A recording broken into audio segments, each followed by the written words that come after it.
it's just insane.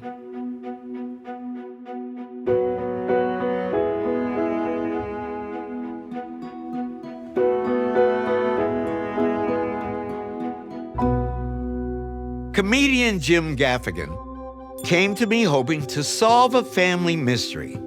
Jim wanted to know the source of his Irish surname.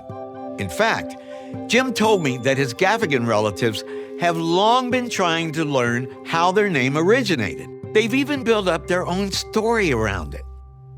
Well, some of it is in Ireland. I don't know how rare this is, but there aren't any Gaffigans. But there is, we were always kind of told that that the original name was Gaffigan, and that it was anglicized phonetically by, the legend was that there were, at Ellis Island, the German immigration officers made it Gaffigan. But I don't know. We don't know. Well, I do. Oh, great. We're going to find out. To trace an Irish surname is challenging, as the vast majority of Ireland's public records were destroyed in the early 20th century. But in Jim's case, we got lucky. In the Catholic Church archives for Killadan Parish, we found a marriage record from 1839 that unlocked his family's mystery. Can you tell me whose names you see there that we have transcribed for you? Patrick Gavahan and Sabina Flannery. Any idea who they are? I have no idea. Jim, you are looking at the marriage record for your great-great-great-grandparents. Wow. Patrick Gavahan Gavahan. and Sabina Flannery. Your family's original name was Gavahan. Gavahan.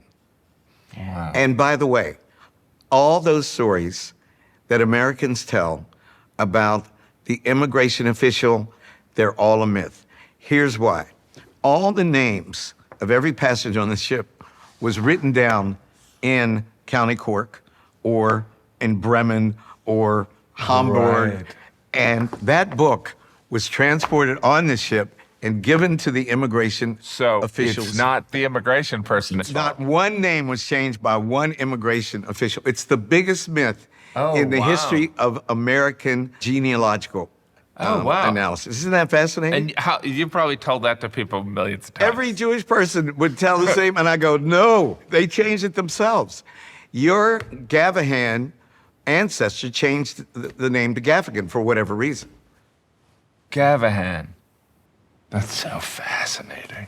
We had one more surprise for Jim. Turning to his DNA, we were able to introduce him to a new relative, a distant cousin that he never possibly could have imagined he had, and not one that anyone would immediately think of as being Irish. Derek Jeter? Derek Jeter is your DNA cousin. Really? Jim shares an identical stretch of DNA on his fourth chromosome with Baseball Hall of Famer Derek Jeter. A match almost certainly made possible by the fact that Derek is biracial. This means that you inherited this shared DNA from a distant common ancestor somewhere on your family trees.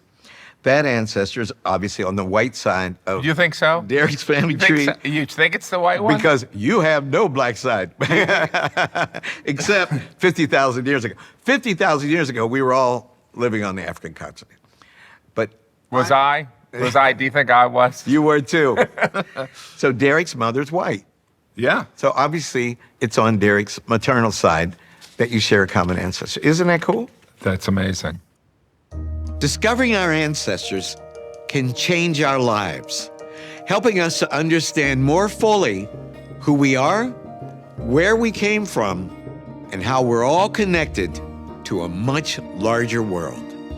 To see more incredible family history stories, click here. And thank you for watching.